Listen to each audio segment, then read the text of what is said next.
Find the probability of getting an even number on one and a multiple of 3 on another. ऐसा ही question एक और है और confusion दूर हो जाएगा. 2 dice are thrown simultaneously. When 2 dice are thrown simultaneously, जो एग्जॉस्टिव केस हमारे पास है 36 हो गए. Exhaustive cases equal to 36. हमसे प्रोबेबिलिटी मांग रहा है at least one will show number greater than 3. At least one. Find the probability. Find the probability that at least one shows a number greater than 3.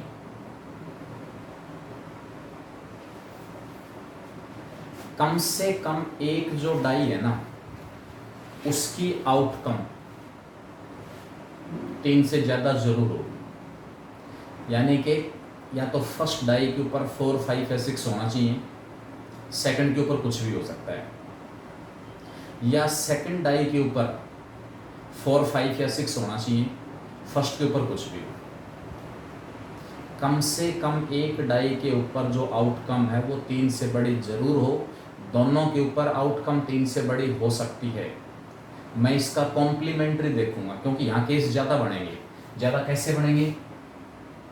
4 के साथ 1, 4 के साथ 2 और 4 के साथ 6, 5 के साथ 1, 5 के साथ 2, 5 के साथ 6, 6 के साथ 1, 6 के साथ 2 और लास्ट में हमारे पास आ जाएगा 6 के साथ 6. ये केस आ गए. 4 के साथ क्या आ रहा है? 1, 4 2, 4 3, 4 4, 4 5, 4 6. ठीक है. लेकिन इसमें जो केस है ना 4 5, 4 4, ये केस यहाँ भी शामिल है. मतलब ऐसे केस भी इसमें शामिल है जिसमें दोनों डाइस के ऊपर नंबर 3 से बड़ा है. इसी प्रकार बीच में एक और रह गया 4 3, 5 2, 5 3, 5 4, 5 5, लास्ट में 5 6, 6 1, 6 2, 6 3, 6 4, 6 5, 6 6. इनमें तो फर्स्ट डाई के ऊपर नंबर मैंने लिया है हर हालत में 3 से बड़ा है. सेकंड डाई के ऊपर नंबर 3 से छोटा भी हो सकता है, 3 से बड़ा भी हो सकता है. सेकंड डाई के ऊपर जो नंबर है वो 3 या उससे छोटा भी हो सकता है, उससे बड़ा भी हो सकता है. इसी प्रकार यहाँ कुछ केस और बच गए जहाँ सेकंड डाई के ऊपर नंबर 4 से बड़ा हो. 1 4, 2 4, 3 4. ठीक है. 4 4 इसके अंदर पहले आया हुआ है, 5 4 इसके अंदर आया हुआ है, 6 4 इसके अंदर आया हुआ है. उसके बाद 2 4, 2 5, 1 5, 2 5 और 3 5. लास्ट में हमारे पास आएगा इसके अंदर 1 6, 2 6 और 3 6. ये 9 केस और ऐड होंगे. कितने थे? 18. 18 और 9 27. जो फेवरेबल आउटकम है कि कम से कम एक डाई के ऊपर जो नंबर है वो 3 से बड़ा हो. कम से कम एक डाई के ऊपर नंबर 3 से बड़ा. तो टोटल केस हमारे पास आएंगे 21, 18 और 9 27. रिक्वायर्ड प्रोबेबिलिटी आपके पास 27/36 आ जाएगी. अब यहाँ एक आध केस आप छोड़ सकते थे. जिस इवेंट की प्रोबेबिलिटी आपसे निकलवा रहा है ना उसका कॉम्प्लीमेंट देख लो. कॉम्प्लीमेंट कम से कम एक डाई के ऊपर नंबर 3 से बड़ा. इसका कॉम्प्लीमेंट क्या हुआ? दोनों डाइस के ऊपर जो नंबर है वो 3 या उससे छोटा.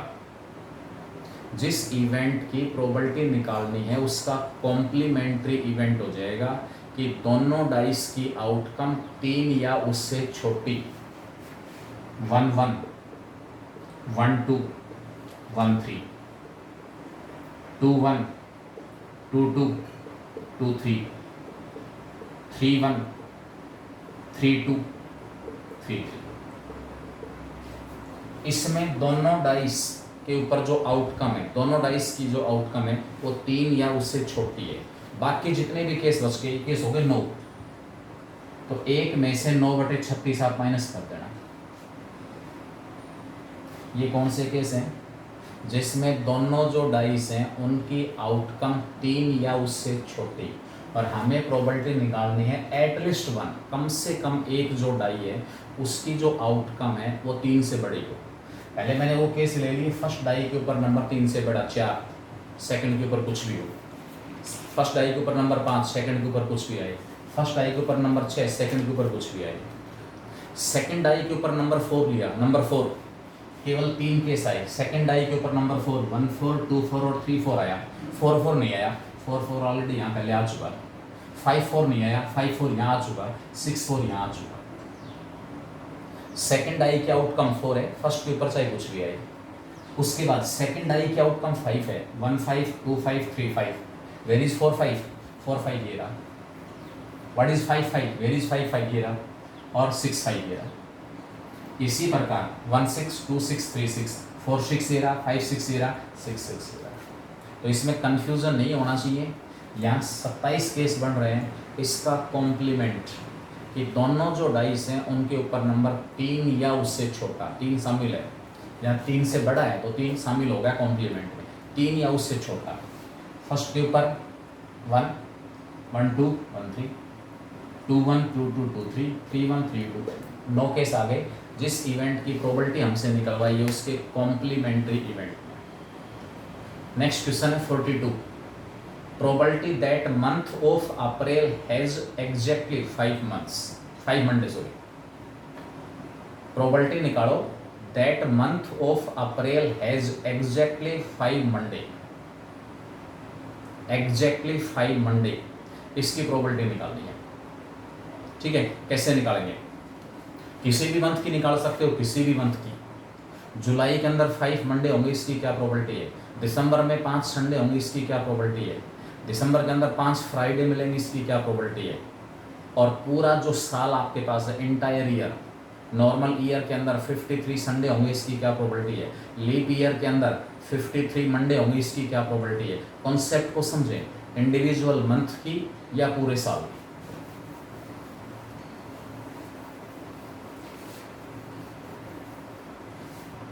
आपसे ही कह रहा है probability that month of April has exactly 5 Monday,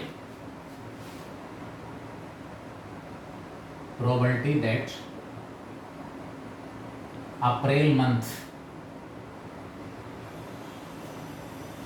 have exactly 5 Monday. बेटा ये डे चेंज हो जाएगा, Monday, Tuesday, Wednesday, Thursday, Friday, Saturday, कुछ भी आ सकता है, संडे, कुछ भी।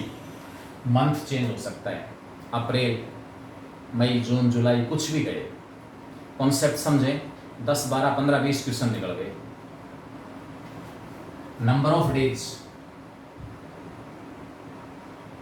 इन अप्रैल मंथ 30 होते हैं। 4 तो वीक्स कंप्लीट हो गए, 4 वीक्स कंप्लीट हो गए, 4 वीक 28 दिन पूरे हो गए, बाकी बचे दिन 2। Total possibilities, total possibility for remaining 2 days. बाकी जो 2 दिन बचे उनके लिए टोटल पॉसिबिलिटी क्या क्या हो सकती है?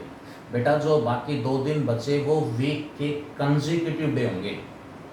ये नहीं कि मंडे के साथ आपको फ्राइडे मिल जाएगा बाकी बचे हुए 2 दिन में, कंसेक्यूटिव डे होंगे बाकी बचे हुए 2। वो क्या क्या हो सकते हैं बाकी बचे हुए 2? संडे और मंडे, मंडे ट्यूसडे हो सकता है, ट्यूसडे वेडनेसडे हो सकता है, वेडनेसडे थर्सडे हो सकता है, थर्सडे और फ्राइडे हो सकता है, फ्राइडे और सैटरडे हो सकता है, और लास्ट में सैटरडे और संडे हो सकता है। संडे और मंडे यहाँ मैंने ले लिया शुरू में। तो बाकी बचे हुए दो जो दिन हैं उनके लिए टोटल चॉइस 1 2 3 4 5 6 7,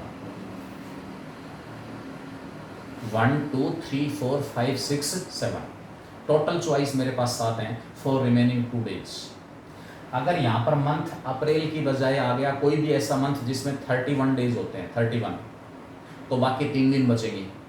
उन 3 दिन के लिए टोटल कितनी चॉइस होंगी? संडे मंडे ट्यूसडे ट्रिपलेट आएंगे। यहाँ ऑर्डर पेयर है, वहाँ ट्रिपलेट आएंगे, 3 कंसेक्यूटिव डे एक साथ।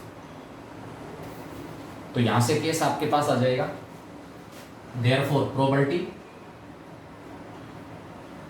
That April month will have 5 Monday. अब आप मंडे देखो कौन कौन से ऐसे ऑर्डर्ड पेयर हैं जिसमें एक दिन मंडे आ रहा है। एक तो ये है और एक ये है। अगर बाकी बचे हुए दोनों दिन ये होंगे संडे और मंडे तो भी 5 मंडे हो गए। बाकी बचे हुए 2 दिन मंडे और ट्यूसडे हुए तो भी 5 मंडे हो गए। टोटल चॉइस 7 थी और 5 मंडे होने के लिए हमारे पास जो रिक्वायर्ड प्रोबेबिलिटी आएगी वो कितनी हो जाएगी? 2/7।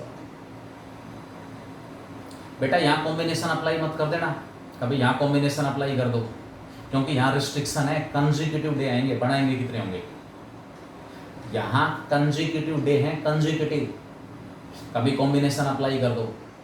कॉम्बिनेशन का केस ना तो यहाँ अप्लाई हुआ था ना अगले केस में। अगर ट्रिपलेट है, मान लो आपके पास अगस्त आ गया, जुलाई आ गया, मई आ गया, मार्च आ गया, जिसमें 31 डेज होते हैं, तो उस केस में हमारे पास टोटल जो ऑप्शंस होंगे संडे मंडे ट्यूसडे एक ऑप्शन हो गया। बाकी बचे हुए 3 दिन ये हो सकते हैं 4 वीक कंप्लीट होने के बाद, मंडे ट्यूसडे वेडनेसडे, कोई 7 केस आएंगे। Tuesday Wednesday Thursday, Wednesday Thursday Friday, Thursday Friday Saturday, Friday Saturday Sunday,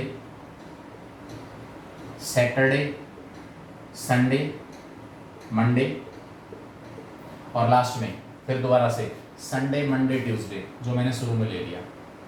कितनी चॉइस? कोई 7। पहला दिन चेंज होगा, पहला दिन इस ट्रिपलेट में पहला दिन संडे है, इसमें मंडे, इसमें ट्यूसडे, वेडनेसडे, थर्सडे, फ्राइडे और सैटरडे। 7 ही ट्रिपलेट होंगे, 7 ट्रिपलेट। अगर आपसे ये कहे कि जो आपके पास any month having 31 days will have 5 Monday, तो अब आप देख लो कितने ट्रिपलेट ऐसे हैं जिसमें एक दिन मंडे आ रहा है। तो वो केस हमारे पास एक तो ये रहा, एक ये रहा और एक ये रहा। तो ये जो रिक्वायर्ड प्रोबेबिलिटी हमारे पास है वो कितनी हो जाएगी? 3/7। आई थिंक ये कॉन्सेप्ट अब आपको अच्छी तरह से क्लियर होना चाहिए कि किसी भी मंथ के अंदर 5 मंडे, 5 संडे, 5 ट्यूसडे या वेडनेसडे, थर्सडे, फ्राइडे कुछ भी गए वो होंगे, इसकी क्या प्रोबेबिलिटी हम कैसे निकालें। या फिर आपके पास नॉर्मल ईयर है या लीप ईयर है, उसके अंदर 5 मंडे, 5 जो आपके पास 53, 5 नहीं वहाँ 53 होंगे, 364 दिन, 52 वीक्स कंप्लीट हो जाते हैं। नॉर्मल ईयर के अंदर एक दिन बाकी बचता है, वो क्या हो सकता है? Sunday Monday Tuesday Wednesday Thursday Friday. तो संडे होने की प्रोबेबिलिटी 1/7, मंडे होने की प्रोबेबिलिटी 1/7, ट्यूसडे की probability 1/7 and so on. Leap year के अंदर बाकी 2 दिन बचेंगे, बाकी 2 दिन यही 7 चॉइस, और 53 मंडे होने की प्रोबेबिलिटी हुई 2/7। ठीक है। अब ये क्वेश्चन किसी भी तरीके से आपसे पूछे, ये क्वेश्चन निकलना चाहिए। नेक्स्ट क्वेश्चन है odds in favor of A winning a game against B is 4:3। Question क्या दिया हुआ है? odds in favor of A, A जो इवेंट है या इवेंट A और B, यहाँ पर प्लेयर्स के नाम दिए हुए हैं। odds in favor of A winning a game against B A B के अगेंस्ट बी के साथ कोई भी गेम जीतेगा, इसके फेवर में ओड्स दिए गए 4:3।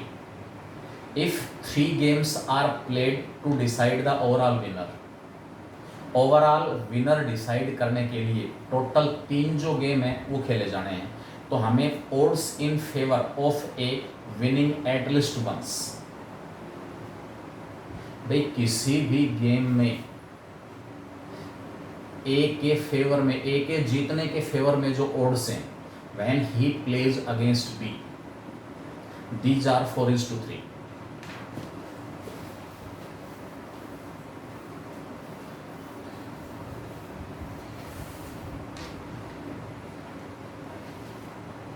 X be the event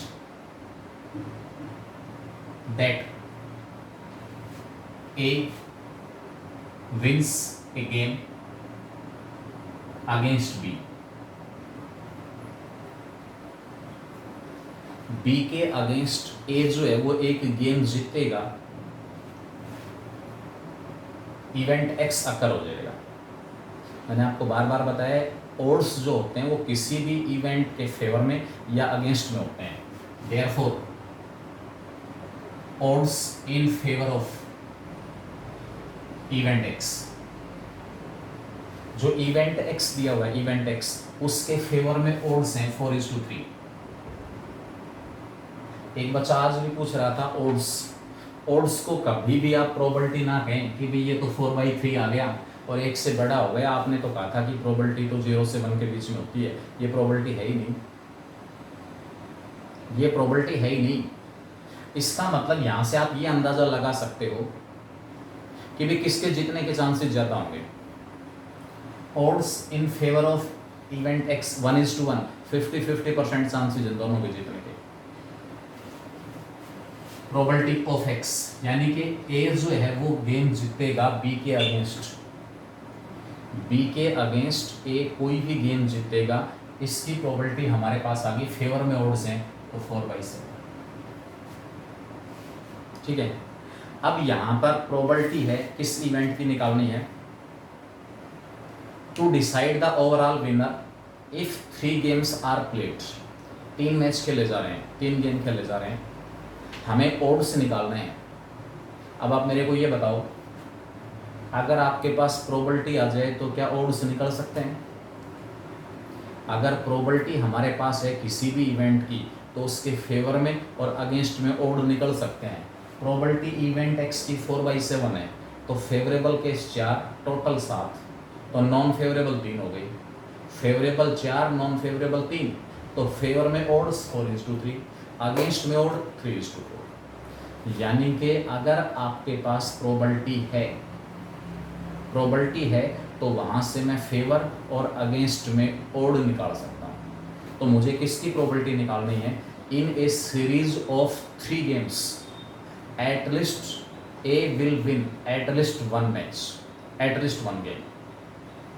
मतलब टू डिसाइड द विनर, इस बात का यहाँ पर केवल इतना सा अर्थ है कि हमें ये पता लग गया कि टोटल 3 मैच होने। बस इस लाइन का मीनिंग यहाँ पर ये यूज है वो केवल इतना सा है। 3 games are played to decide the overall winner, odds in favour of A winning at least once. मतलब ए एट लिस्ट वंस, कम से कम एक बार जीतेगा, इसके फेवर में ओड्स निकालने हैं। तो ए कम से कम एक मैच जीतेगा, इसकी प्रोबेबिलिटी निकालूंगा, वहां से फेवर में ओड्स आएंगे।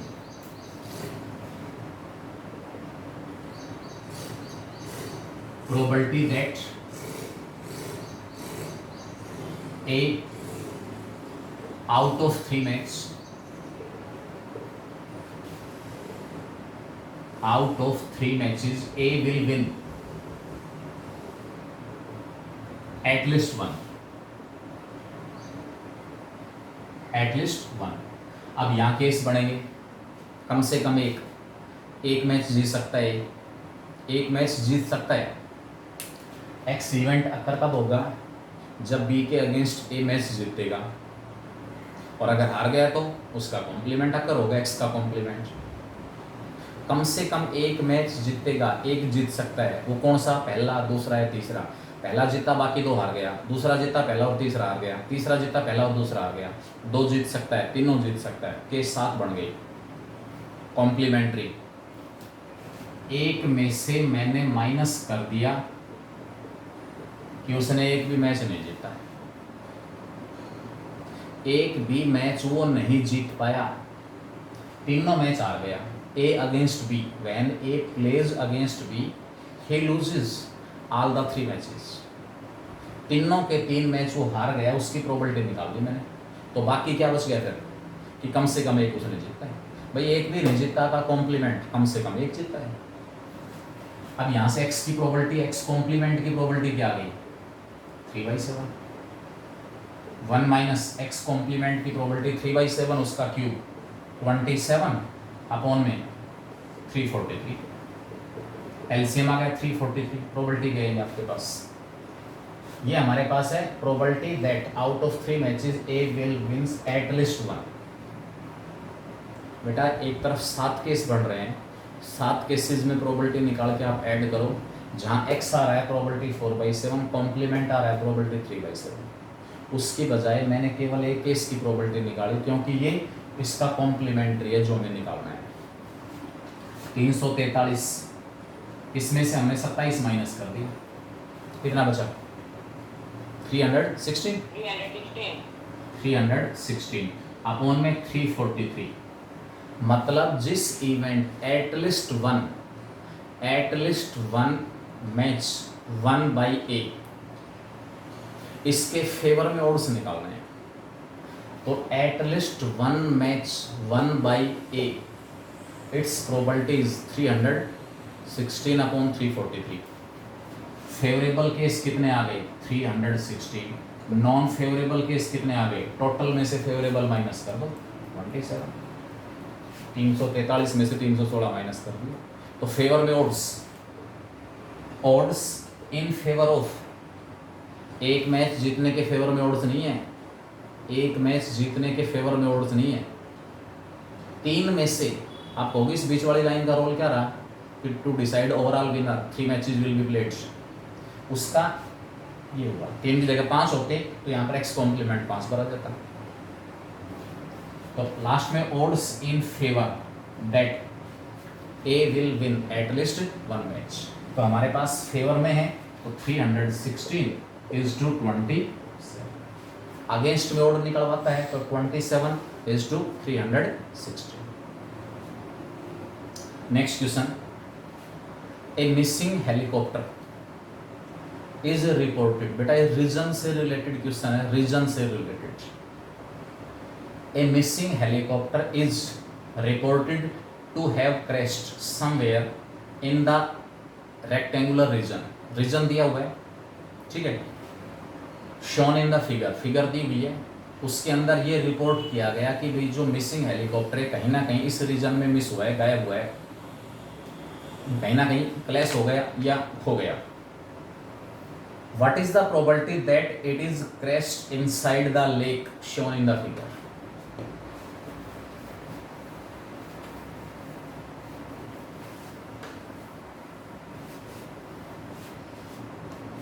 इस टाइप का एक रीजन दिया हुआ है, ये साइड आपके पास 9 किलोमीटर है, ये साइड 9 किलोमीटर है, कॉर्नर में लेक दी हुई झील है, ठीक है। यहां पर ये जो डिस्टेंस है ये 6 है,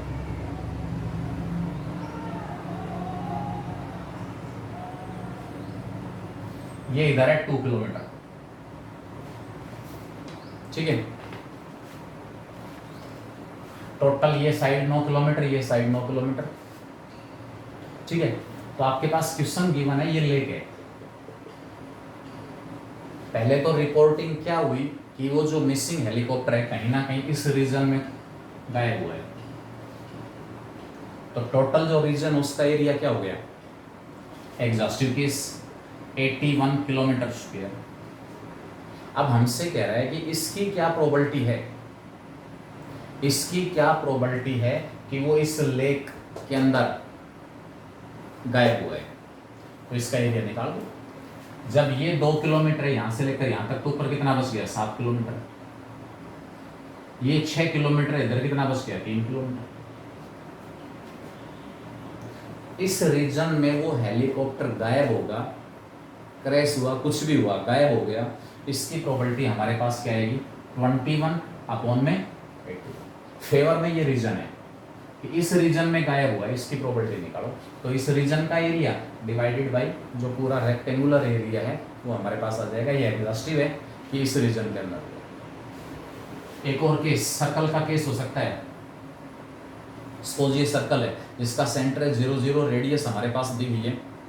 when A point is selected from this circle, इस सर्कल के इंटायर रीजन में से हर जगह से सर्कल दी हुई इक्वेशन x² + y² = 4।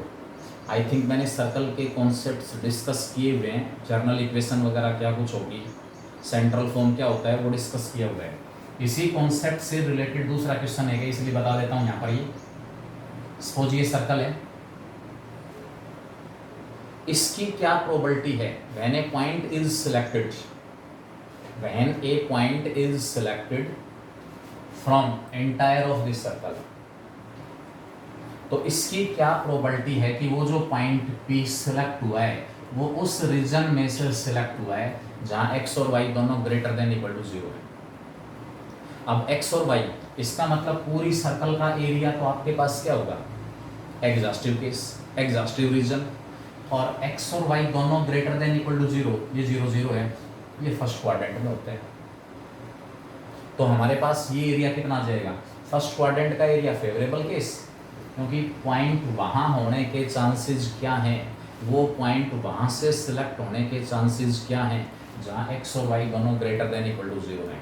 इसका मतलब ये पॉइंट फर्स्ट क्वाड्रेंट में है, तो फर्स्ट क्वाड्रेंट का एरिया फेवरेबल है, पूरी सर्कल का एरिया एग्जॉस्टिव है, और रिक्वायर्ड प्रोबेबिलिटी आपके पास क्या आ जाएगी? 1/4। अगर यहाँ पर ये कहते हैं केवल x greater than equal to 0, x 0 है उससे बड़ा, आपको पता है y एक्सिस के राइट में x पॉजिटिव होता है, तो ये प्रोबेबिलिटी क्या हो जाएगी? 1/2। यानी कि अब की बार दो क्वाड्रेंट, फर्स्ट और फोर्थ, दोनों में x की वैल्यू कैसी होती है? 0 है उससे बड़ी। तो अकॉर्डिंगली क्वेश्चन को कैसे भी चेंज करें, मैं बार बार आपको बता रहा हूँ, कॉन्सेप्ट आपकी ग्रिप में होंगे तो क्वेश्चन को कैसे भी घुमा दे आप क्वेश्चन निकाल पाओगे। और केवल लिमिटेड क्वेश्चन निकालने की तरफ अगर ध्यान रहा तो पार नहीं पड़ेगी, बिल्कुल भी नहीं पड़ेगी। सेम क्वेश्चन कभी नहीं आएगा, सेम कॉन्सेप्ट आएंगे, सेम कॉन्सेप्ट। सर्कल का केस दे देगा तो मैंने बता दिया कि इसके अंदर क्या क्या पॉसिबिलिटी हो सकती है। दोनों पॉजिटिव हैं तो प्रोबेबिलिटी 1/4, यदि y greater than equal to 0 है तो भी 1/2 फर्स्ट और सेकंड क्वाड्रेंट का रीजन आ गया। y इन दोनों में क्या होता है? Greater than equal to 0। हाँ बताओ।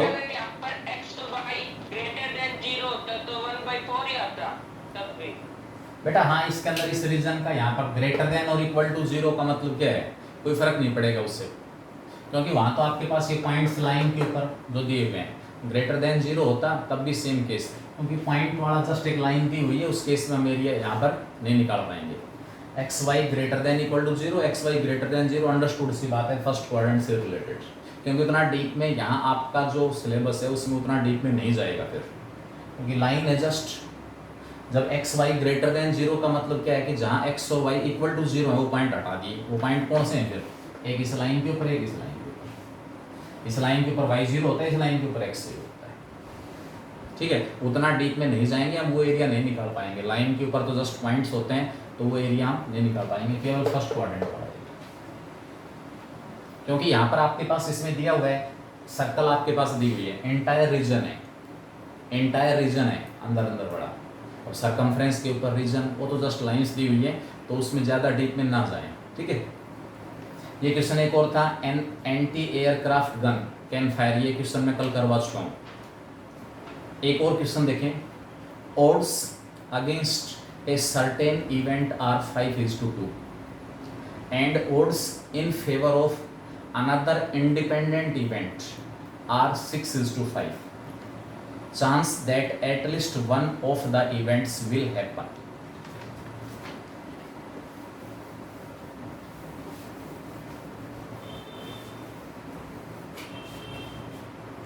odds in favor of a certain event are, let events का नाम मैंने A और B दे दिया, let the events be A and B। आपको फर्स्ट लाइन दी हुई है odds in favor of event, odds in favor of event A, it is equal to 5:2 and odds, sorry favour में नहीं है, अगेंस्ट में है शुरू में, odds against a certain event are 5:2 and odds in favor of B, it is equal to 6:5। Event A के against में odd है, इवेंट बी, ए और बी इंडिपेंडेंट है, लैंग्वेज में स्पष्ट दिया हुआ है, and odds in favour of another independent event. दूसरा जो इवेंट है और ये इवेंट ए है, इंडिपेंडेंट है, किसी की अकरेंस का दूसरे के ऊपर कोई फर्क नहीं पड़ेगा। प्रोबेबिलिटी, यहां से प्रोबेबिलिटी ऑफ ए के अगेंस्ट में ओड है, मतलब नॉन फेवरेबल अपॉन फेवरेबल है, तो favourable 2, non favourable 5, total 7। A की प्रोबेबिलिटी आ गई 2/7। Probability of B, odds in favour of B, B के फेवर में ऑड 6:5, बी की प्रोबेबिलिटी 6/11। बी की जो प्रोबेबिलिटी हमारे पास वो कितनी है, 6/11। अब ये हमसे कह रहा है chance that at least one of the events will happen, chance that at least one of the events will happen। बेटा अगर कॉन्सेप्ट आपने समझ लिया ना, इसका मतलब ये क्या हो सकता है, अगर ध्यान हो तो जिस टाइम मैंने आपको एडिशन थ्योरम बताई थी, probability of A union B और प्रोबेबिलिटी ऑफ ए और बी, वहां वर्ड्स में बताया था इसका मीनिंग क्या है। Probability of occurrence of at least one, probability of occurrence of at least one of the two events A and B. ये आपके पास होगा probability of A plus probability of B minus probability of A intersection. इसी question को एक और तरीके से भी निकालेंगे, एक और तरीका भी हमारे पास होगा। ए की प्रोबेबिलिटी कितनी है 2/7, बी की प्रोबेबिलिटी है 6/11। अब इंटरसेक्शन की कैसे निकालूं,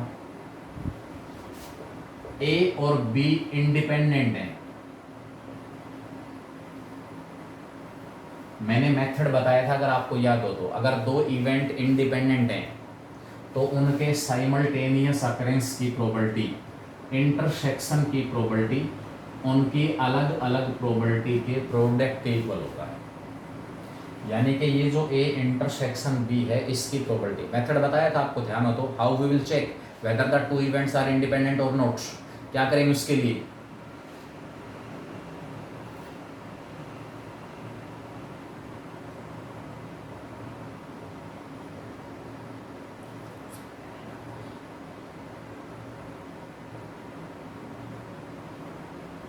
मल्टीप्लिकेटिव लॉ।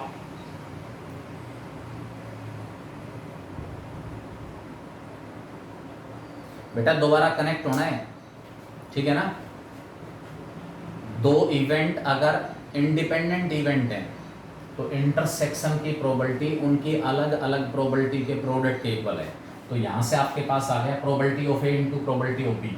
ए की प्रोबेबिलिटी हमारे पास है 2/7 और बी की प्रोबेबिलिटी है 6/11। एलसीएम ले लेना, 77, 11 इंटू 2 22, 7 गुणा 6 22 और घटा 12।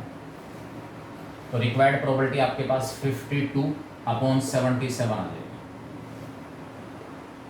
12 माइनस किया 30 बच गया, 30 और 22 52, 52/73, ठीक है। ये रिक्वायर्ड प्रोबेबिलिटी आ गई। इसी क्वेश्चन को एक और तरीके से, दो इवेंट है मेरे पास, दो इवेंट हैं ए और बी, कितनी पॉसिबिलिटी है,